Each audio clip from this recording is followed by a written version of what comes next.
were presented 3 months ago.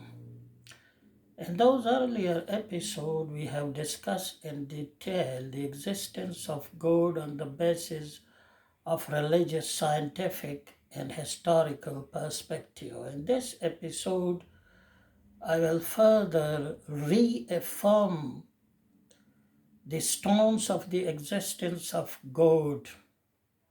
And for this purpose, I will present two examples. The first is on the religious context, and that is that God says that I have taken the promise and declaration from all the souls of the human beings before the creation of Adam in physical form, that am I your creator? And all of them replied in one voice that of course you are our creator. But this incident was removed from the current memories of all the human beings in this world for the purpose of trial and test. And the same memory will be restored in the hereafter, that is after death, for the sake of perfect justice. And the holy verses says that only the incident was removed from the current memories of all the human beings, but the consciousness of oneness of God is inherited in each and every individual by birth.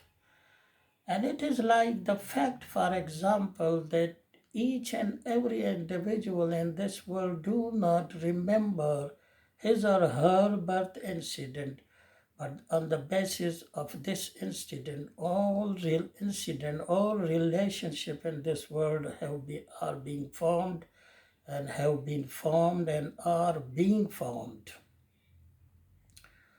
So the holy verse says, and another verse says that God says that I have also inherited the realization of goodness and badness in each individual by birth, and every individual knows that he or she have the utmost right to act according to their free will, either to do good or bad. God says that it is for the purpose that if someone on the day of judgment, someone or some group of people on the day of judgment do not make any excuse that no prophet were being sent to them or to their ancestors. And then God says that I will make them accountable on these two parameters, that is the consciousness of oneness of God and the realization of goodness of badness, and their free will and their utmost free will in this world to do good or bad. So these verses clearly denies the arguments of all the atheists that there is no God, because each individual have the consciousness of oneness of God by birth, irrespective of their faith and religion. The second example is rather more pragmatic and practical, as science always believes on the cause and effect principle, and science also believed that there was nothingness before the incident of Big Bang.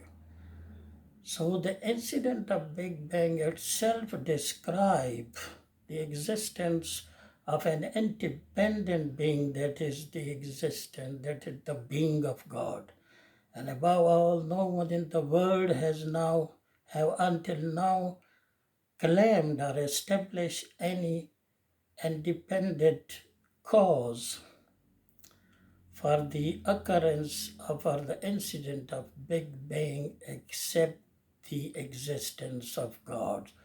So it automatically itself proved the existence of God scientifically. In this regard, I would say that if someone have to understand this episode, I will request them to please also take a view of our three earlier episodes in this regard.